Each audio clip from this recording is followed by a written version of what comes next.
Stop. You haven't subscribed to the channel yet. Subscribe now. We have new stories every day. Now, let's go.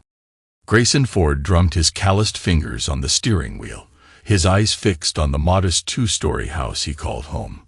The evening sun cast long shadows across the neatly trimmed lawn, a stark contrast to the turmoil churning in his gut. With a deep breath, he killed the engine of his weathered pickup truck and reached for the envelope on the passenger seat. $150,000, he muttered, shaking his head.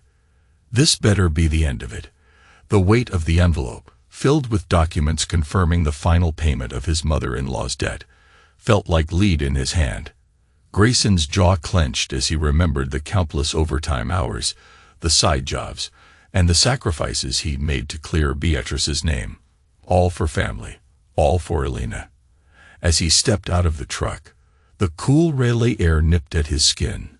His work boots crunched on the gravel driveway, each step bringing him closer to what he hoped would be the beginning of a new chapter. No more debt, no more stress, just him and Elena, building the life they'd always dreamed of. He paused at the front door, straightening his worn flannel shirt and running a hand through his short, dark hair. A flicker of movement caught his eye. The curtain in the living room, twitching back into place. Grayson's brow furrowed. Something was amiss. The moment he stepped inside, the tension hit him like a physical force. Elena stood in the center of the living room, arms crossed, her usually warm brown eyes now cold and distant.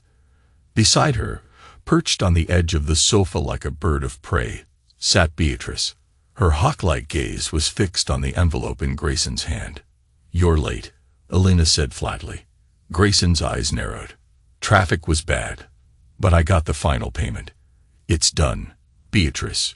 You're debt-free." He held out the envelope, expecting gratitude or relief.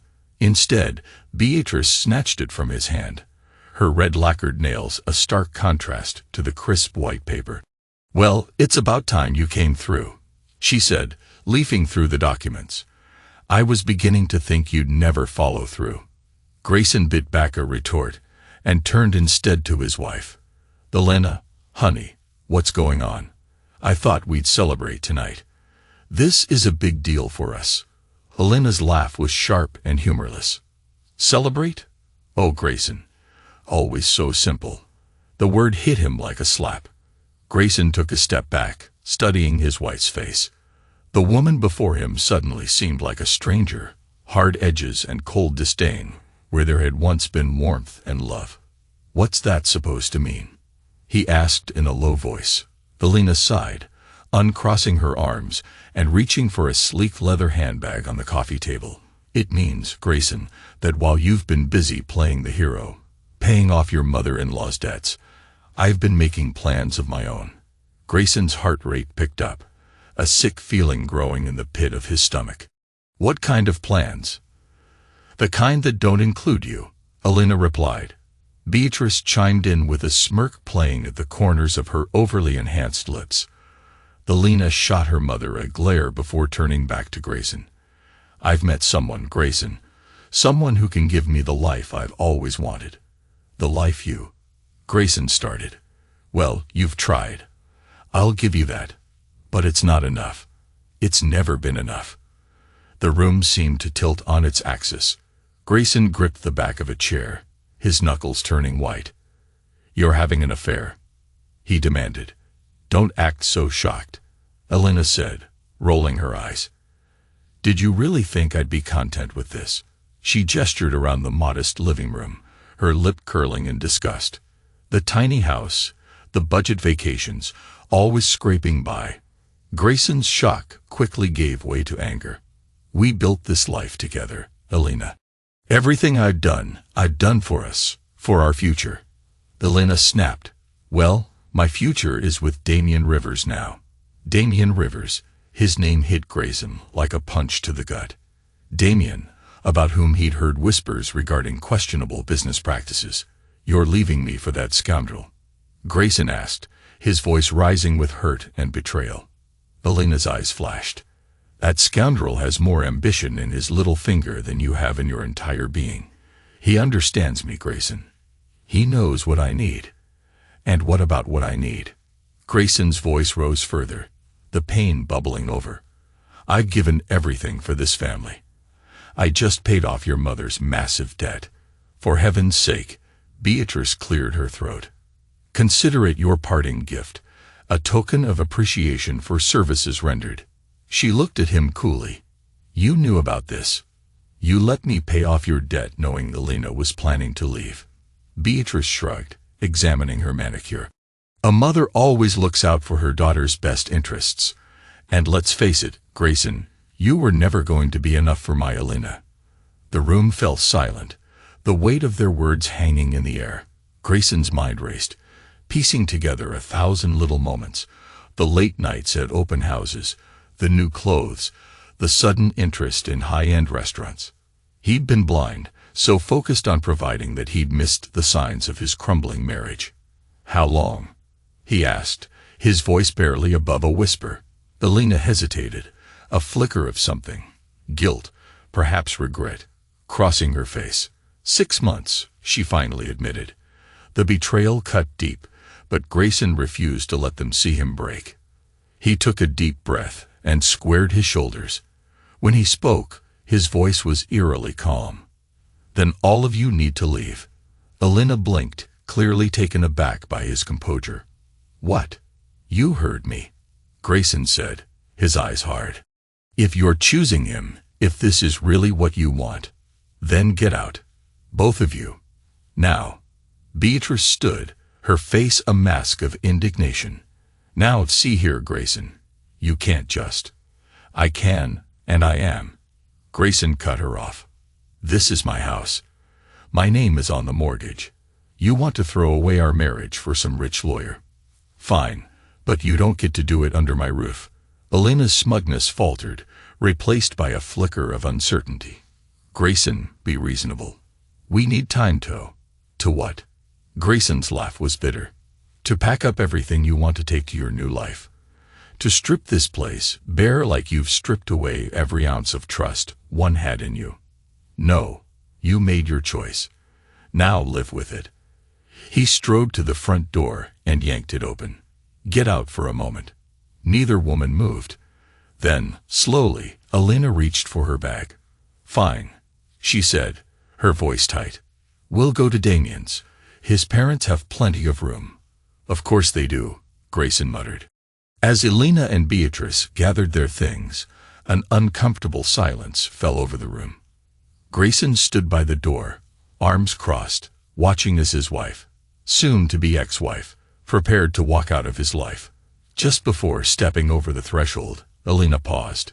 Grayson, save it, he said coldly. I don't want to hear whatever justification you've cooked up. Just go. With a final, almost regretful glance, Elena walked out, with Beatrice close behind, their heels clicking down the driveway. Grayson slammed the door shut, the sound echoing through the now empty house. For a long moment he stood there, his forehead pressed against the cool wood of the door. Then, with a roar of anger and pain, he whirled around, his fist connecting with the framed photo of their wedding day hanging in the entryway. Glass shattered, raining down onto the hardwood floor. Grayson barely noticed the sting of cuts on his knuckles as he plucked the photo from the broken frame. Elena's smiling face stared up at him, a lie frozen in time. You think I'm weak, he growled, crumpling the photo in his fist. You think I'll just let this go? You have no idea who you've crossed. With newfound determination, Grayson strode to his home office. He booted up his computer and pulled out files and documents related to Beatrice's debt and his marriage to Elena. His mind, honed by years of managing complex construction projects, kicked into high gear. There had to be a way to turn this around, to make them pay for their betrayal. As he pored over financial records and legal agreements, a plan began to take shape in his mind. Hours passed, the sky outside fading from twilight to inky blackness, while Grayson's focused determination remained laser-sharp as he pieced together the puzzle of his revenge.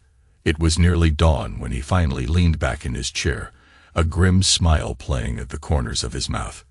Got you, he muttered, staring at the screen before him.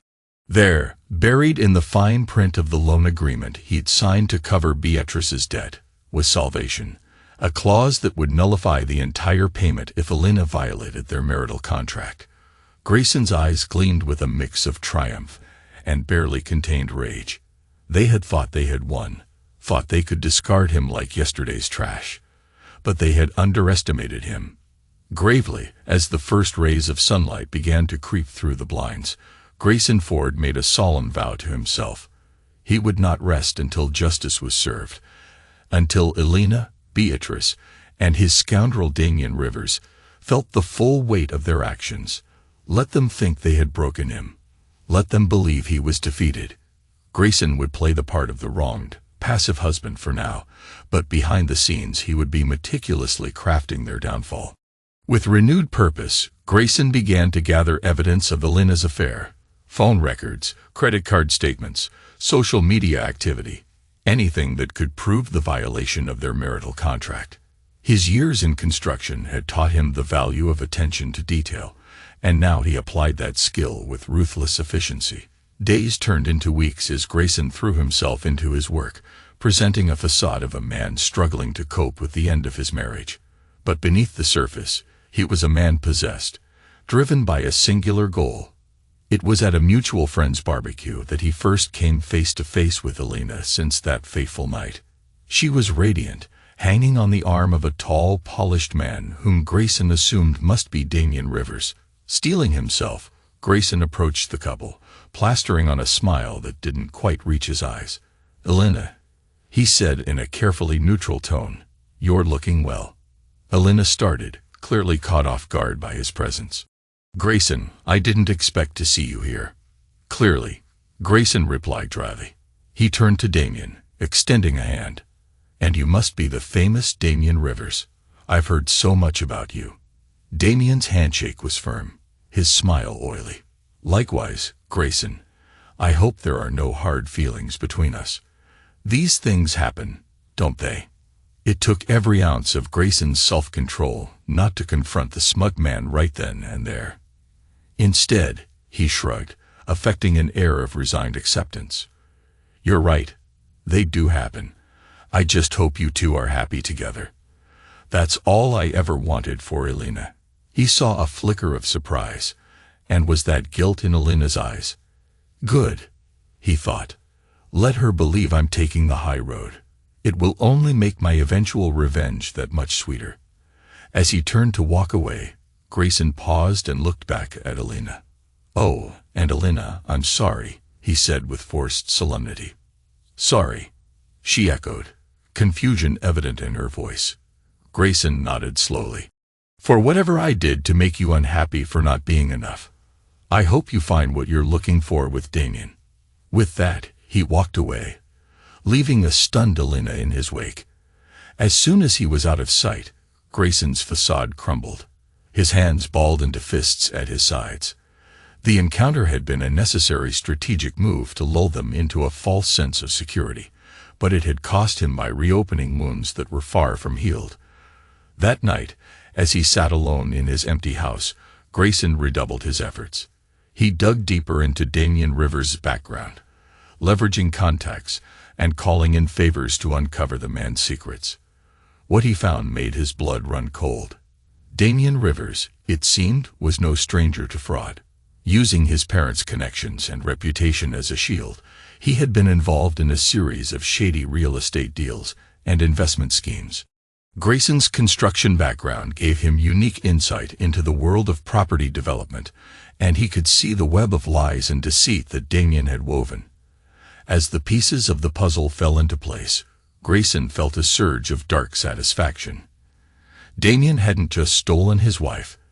He had also unwittingly handed Grayson the key to his own destruction. But Grayson knew he couldn't rush this. Revenge, like the best construction projects, required careful planning and flawless execution. He would bide his time, gathering more evidence and building an ironclad case that would bring Damian Rivers' carefully constructed world crashing down around him. And when the dust settled, Elena and Beatrice would find themselves right back where they started, or worse. The thought brought a grim smile to Grayson's face as he stared out the window at the twinkling lights of Raleigh in the distance. "You wanted to play games," he murmured, his reflection hard and determined in the glass. "Well, game on. And this time, I'm playing for keeps." The harsh glow of the computer screen cast long shadows across Grayson's face as he hunched over his desk, poring through financial records. Months had passed since Elena's betrayal, but his resolve hadn't wavered. If anything, it had hardened into unbreakable determination. A knock at the door broke his concentration. Glancing at the clock, 10:30 p.m., he wondered who could be calling this late. Approaching the door cautiously, he peered through the peephole. His jaw clenched at the sight of the visitor, and he yanked the door open. Grayson fixed a steely gaze on Beatrice. "What do you want?" Beatrice flinched at his tone, but quickly regained her composure. Now, Grayson, is that any way to greet family?" "Family?" Grayson scoffed. "You lost the right to call yourself that when you helped Elena stab me in the back." "Oh, don't be so dramatic," Beatrice said, waving a dismissive hand. "May I come in? It's rather chilly out here." Grayson stood firm, blocking the entrance. "Say what you came to say and leave." Beatrice's facade cracked slightly, revealing a hint of desperation. It's about the debt, Grayson. The one you paid off." "What about it?" "Well, you see," Beatrice stammered, "there's been a bit of a complication. The creditors are saying the debt wasn't fully cleared. They're threatening legal action." Grayson's eyes narrowed. "And how exactly is that my problem?" "Come now, Grayson," Beatrice pleaded in a wavering tone. "You've always been so good to us. Surely you can help out one last time." For a moment, Grayson said nothing, his face an unreadable mask. Then slowly, a cold smile spread across his features. "You've got some nerve, Beatrice. You helped destroy my marriage. And now you have the audacity to ask for more money." Beatrice's eyes widened. "But Grayson..." "Enough." Grayson cut her off, his voice sharp as a blade. "You made your choice, both you and Elena. Now you get to live with the consequences." "But what about family?" Beatrice protested weakly. Grayson leaned in close, his words barely above a whisper. "My family betrayed me. As far as I'm concerned, I don't have a family anymore." With that, he slammed the door in her face, ignoring her continued pleas. As he walked back to his office, a grim satisfaction settled over him. Everything was falling into place. The next morning, Grayson found himself at his favorite diner, nursing a cup of black coffee. He'd been coming here more often lately, finding comfort in the familiar surroundings and the lack of pitying looks from the staff. Well, if it isn't the man of the hour," came a drawled voice from behind him. Grayson turned to see Damian Rivers sliding into the booth across from him, that infuriating smirk plastered on his face. "Rivers," Grayson acknowledged coldly. "To what do I owe the displeasure?" Damian chuckled, signaling the waitress for coffee. "Come now, Grayson. I thought we could have a civilized conversation, man to man." "About what?" Grayson asked flatly. "About Elena, of course," Damian replied, leaning back in his seat. "And about how we can all move forward amicably." Grayson's grip on his mug tightened. "Amicably? You steal my wife, and you want to be friends." Damian's smile never wavered. "Steal is such an ugly word. Elena made her choice, Grayson.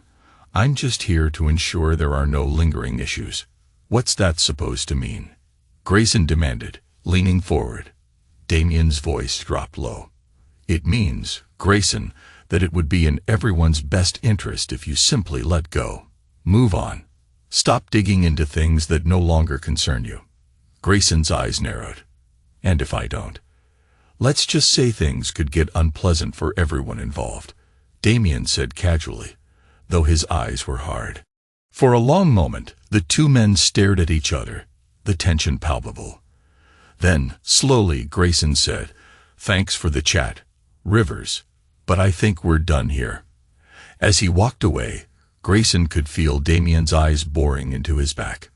Good, Grayson thought, Let him think he's made his point.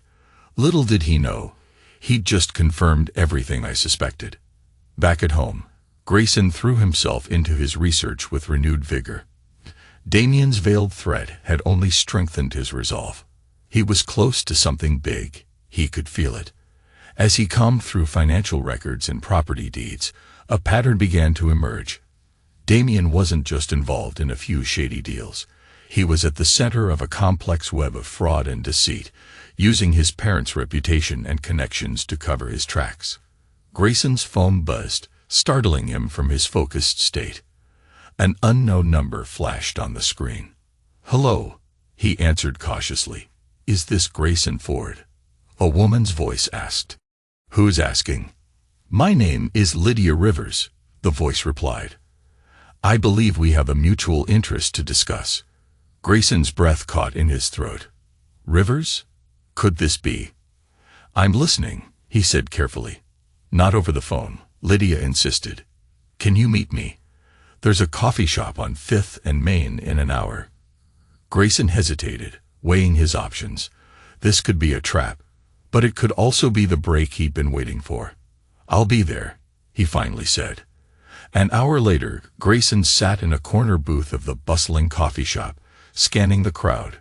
A woman in her mid-30s approached, her bearing confident yet her eyes wary. "Grayson Ford?" she asked, sliding into the seat across from him. Grayson nodded. "Lydia Rivers, I presume." Lydia's lips quirked in a humorless smile. "Damien's strange sister at your service. And why exactly are you reaching out to me?" Grayson's guard was up. "Because I know what my ex-wife's been involved in," he ventured cautiously. Lydia leaned forward, her voice low. "Because I know what my brother's been up to, and I want to see him pay for it." Grayson's eyes narrowed. "Why should I trust you?" "You shouldn't," Lydia replied bluntly. "But I have information you need, and you have the motivation to use it." For the next hour, Lydia laid out a damning picture of Damien's activities. As a financial analyst, she had access to information that had eluded even Grayson's thorough investigation. "He's using our parents," Lydia explained, her tone laced with disapproval. "They think they're investing in legitimate business ventures, but Damien is funneling the money into his own schemes." Grayson absorbed the information, his mind racing. "And Alina, what's her role in all this?" Lydia's expression hardened. "Your ex-wife. She's in it up to her neck. Damien is using her real estate connections to facilitate some of his shadier deals." The confirmation hit Grayson like a physical blow. He'd suspected Alina's involvement, but hearing it laid out so plainly was devastating. "Why are you telling me all this?" Grayson asked, struggling to keep his voice steady.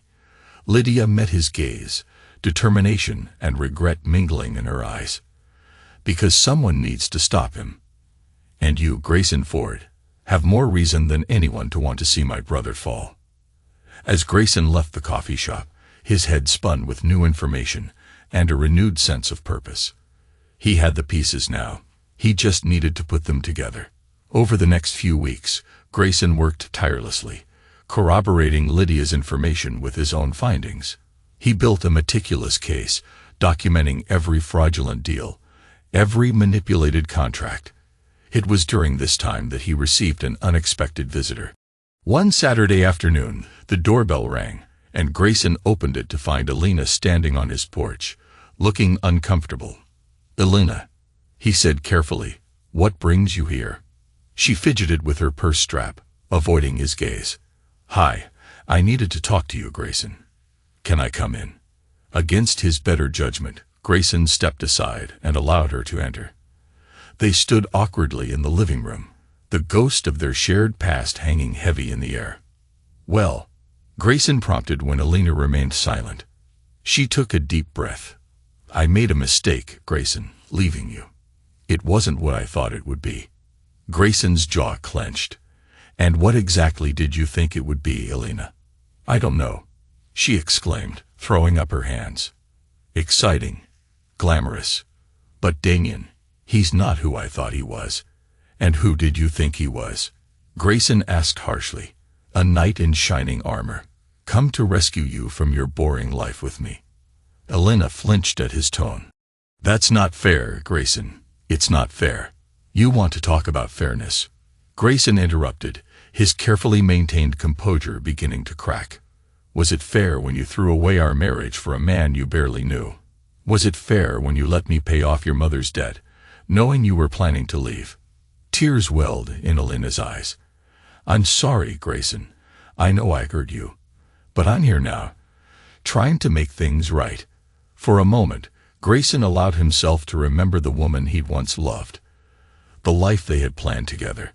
But that woman was gone, replaced by the stranger before him. "It's too late for that, Elena," he said quietly. "Whatever we had is gone. You made sure of that. But can we try?" Elena pleaded, reaching for his hand. Grayson pulled away, his expression hardening. "Old times are dead, Elena. You killed them. And now you have to live with that choice." Elena's face crumpled. "Grayson, please. I think you should leave," he said firmly. "Whatever you came here hoping for, you're not going to find it." As he closed the door behind a sobbing Elena, Grayson felt a weight lift from his shoulders. He had faced his past and come out stronger. Now it was time to focus on the future and on bringing down those who had wronged him. A week later, the final piece of the puzzle fell into place. Lydia called with information about a major deal Damien was planning, one that would cement his fraudulent empire and potentially ruin countless innocent investors. "It's happening next Friday," Lydia explained, her voice tense. "If we're going to act, it has to be before then." Grayson nodded, even though she couldn't see him. "I'm ready. Let's end this." With Lydia's insider knowledge and his meticulously gathered evidence, they crafted a plan. Grayson would confront Damien, Elena, and everyone involved, laying out the extent of their crimes and giving them one chance to come clean. As the day of reckoning approached, Grayson felt a calm settle over him. This wasn't about revenge anymore. It was about justice, about making sure that those who thought they were above the law faced the consequences of their actions. The night before the confrontation, Grayson stood in front of the mirror, straightening his tie. The man who looked back at him was different from the one who had stood in this same spot months ago, reeling from betrayal. This man was stronger, wiser, and unafraid. "Time to finish this," he muttered to his reflection. He picked up his phone and sent out the carefully worded invitations he had prepared. To Elena, to Beatrice, and to Damien along with his parents, Richard and Marjorie Rivers, all summoned to Grayson's house under the guise of finalizing divorce proceedings and debt settlements. Little did they know they were walking into a reckoning of their own making. As Grayson made his final preparations, he allowed himself a small, grim smile. Tomorrow, everything would change, and he would be the one holding all the cards. The morning sun cast long shadows across his living room as he meticulously arranged the chairs. Each seat represented a player in this elaborate game of deceit and betrayal. Now it was time for the final move. A sharp knock at the door signaled the arrival of his guests. Grayson took a deep breath, steeling himself for what was to come. He opened the door to find Elena and Beatrice standing there, both looking uncomfortable. "Come in," Grayson said in a neutral tone. "The others should be here soon." Elena stepped inside, her eyes darting around the room. "Grayson, what's this all about? Your message was vague." "All in good time," Grayson replied, gesturing to the chairs. "Please, have a seat." As they settled in, another knock announced the arrival of Damien and his parents, Richard and Marjorie Rivers. Damien's confident swagger faltered slightly as he took in the scene. "Well, this is cozy," Damien said in a tone forced light. "A little reunion." Grayson's eyes met Damien's, a silent challenge passing between them. "Why don't you all make yourselves comfortable?" Once everyone was seated, an uncomfortable silence fell over the room. Grayson remained standing, his posture relaxed, but his eyes sharp. "I'm sure you're all wondering why I've called you here," he began steadily. Beatrice shifted in her seat. "You mentioned something about finalizing the divorce and debt settlements. Did I?" Grayson's lips curled into a humorless smile. Well, I suppose that's partially true. We are here to settle some debts, just not the kind you're thinking of. Damien leaned forward, his eyes narrowing. What are you playing at, Ford? Grayson picked up a thick folder from the side table. I'm not playing at anything, Rivers. In fact, I'd say the games are over. He opened the folder and pulled out a stack of documents. For months, I've been gathering evidence, financial records, property deeds, bank statements. It's amazing what you can find when you start digging. Elena's face paled. Grayson, what are you talking about? I'm talking about fraud, Elena, Grayson said sharply. Massive, systematic fraud. And guess what? You're all implicated. Damien shot to his feet. This is ridiculous. You can't just... Sit down, Rivers, Grayson commanded, brooking no argument. Surprisingly, Damien complied, sinking back into his chair. Grayson turned to Richard and Marjorie Rivers. Mr. and Mrs. Rivers, did you know that your son has been using your reputation and connections to facilitate fraudulent real estate deals? Richard's face reddened. What? Damien, what is he talking about? Before Damien could respond, Grayson continued. He's been manipulating property values, creating shell companies, and funneling money through various schemes. And he's been using your investments to do it. Marjorie gasped. Damien, tell me this isn't true. Damien's composure cracked. Mom, Dad, I can explain. Oh, I'm sure you can, Grayson interrupted. Just as I'm sure Elena can explain her role in all this.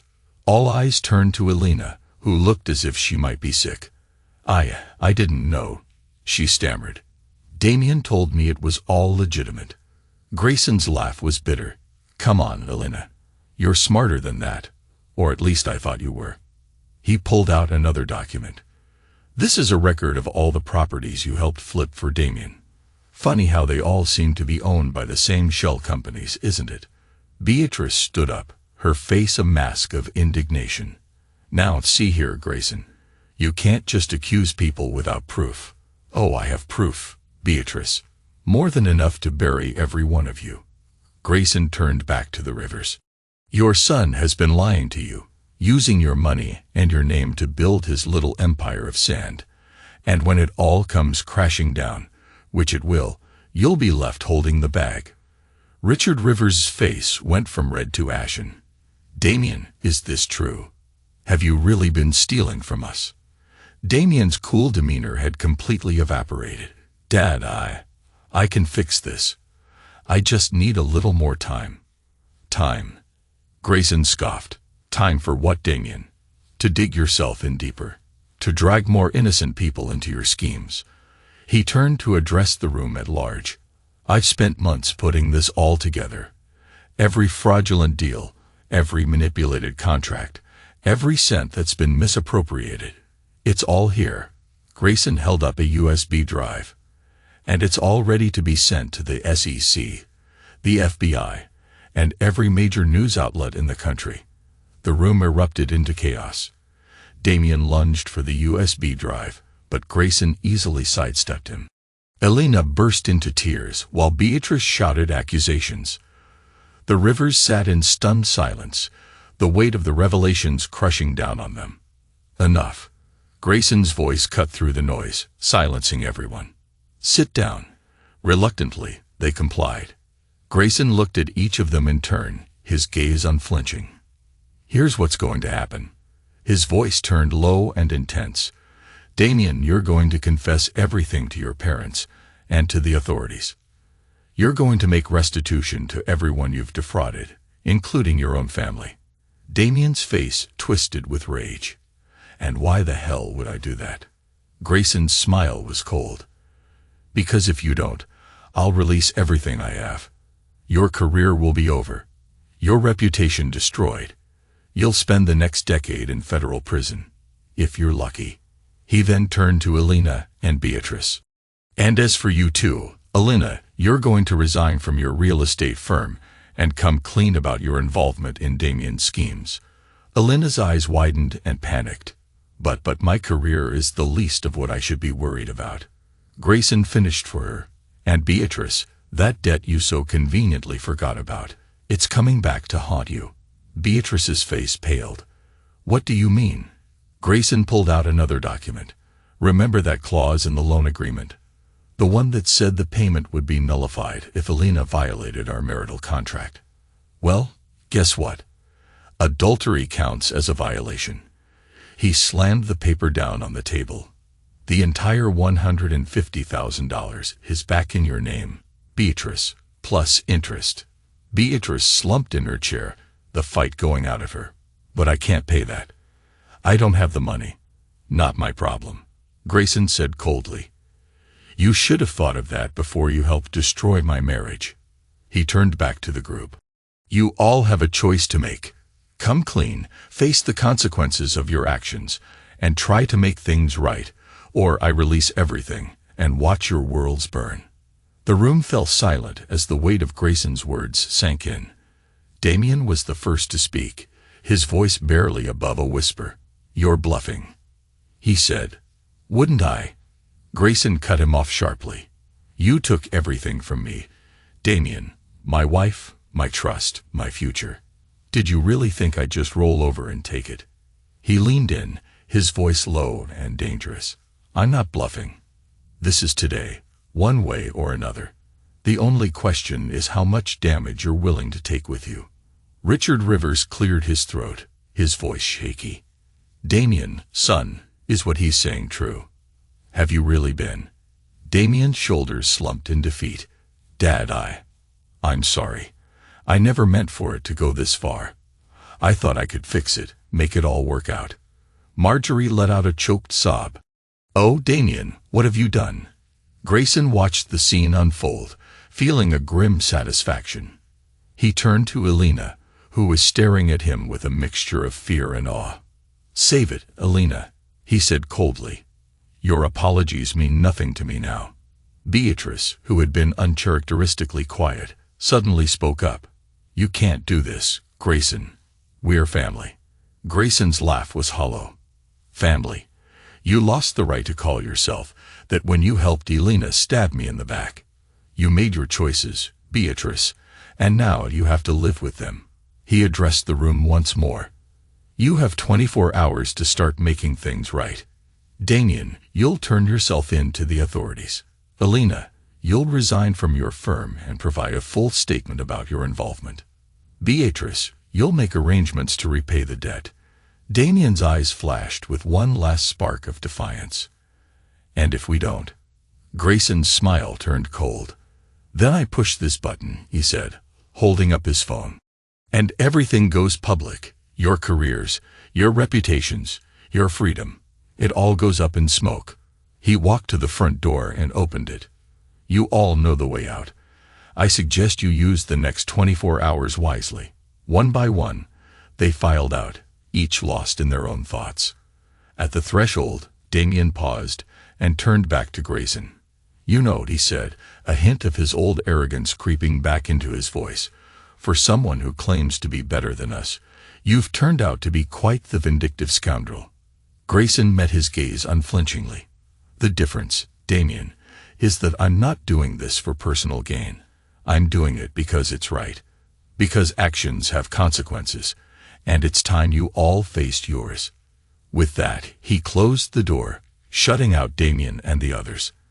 For a long moment, Grayson stood there, feeling the weight of what he'd done settle over him. He walked to the window, watching as Damien and the others drove away. A small, wounded part of him longed for satisfaction at their distress, but all he felt was a quiet resolve. Justice, he realized, didn't always feel good, but it was necessary. His phone buzzed with a text from Lydia. Is it done?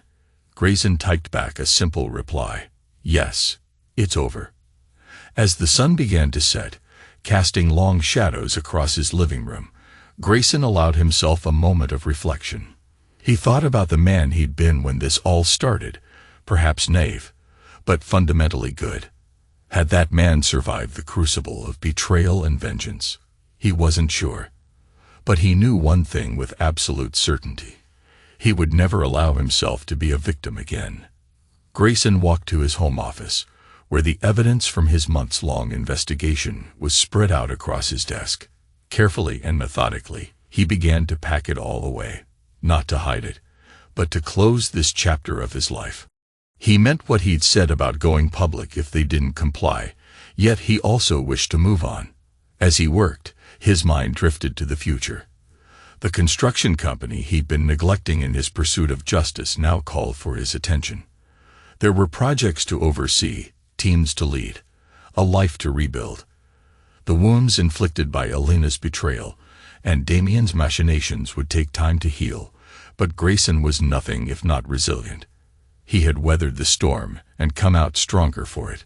The next morning, as Grayson prepared to head to his first job site in weeks, his phone buzzed with a series of notifications, news alerts, text messages, even a voicemail from his lawyer. He didn't need to read them to know what they said. Damien had turned himself in, Alina had resigned, and Beatrice was frantically trying to secure a loan to repay her debt. It was over. As Grayson got into his truck, he caught sight of his reflection in the rearview mirror. The man looking back at him was older, harder, but unbroken. He allowed himself a small, grim smile. Time to build something new, he muttered as he started the engine. As he pulled out of his driveway, leaving behind a house that had once been a symbol of his shattered dreams, Grayson felt a sense of liberation. The past couldn't be changed, but the future was his to shape, and this time he would build it on a foundation of strength, wisdom, and an unshakable determination to never again be anyone's fool. The Raleigh skyline loomed in the distance, a reminder of the world beyond his personal drama. Grayson Ford drove toward it, ready to face whatever challenges lay ahead. He had survived betrayal, enacted justice, and reclaimed his life. Now it was time to look forward, to build and to grow. And if anyone dared to cross him again, they would learn the hard way that Grayson Ford was not a man to be underestimated. As he merged onto the highway, leaving behind the neighborhood that had witnessed his downfall and resurrection, Grayson allowed himself one last thought of Alina, Damien, and the others. "Game over," he said to the empty car, his voice tinged with finality. Then he turned up the radio, focused his eyes on the road ahead, and drove toward his future. A future he would build on his own terms, unburdened by the weight of betrayal and strengthened by the knowledge that he had faced the worst and come out on top. The story of Grayson Ford, the man who refused to be broken, was far from over. But this chapter, the chapter of revenge and reckoning, had come to a close. And as Raleigh's towers grew larger on the horizon, Grayson knew that whatever came next, he was ready for it.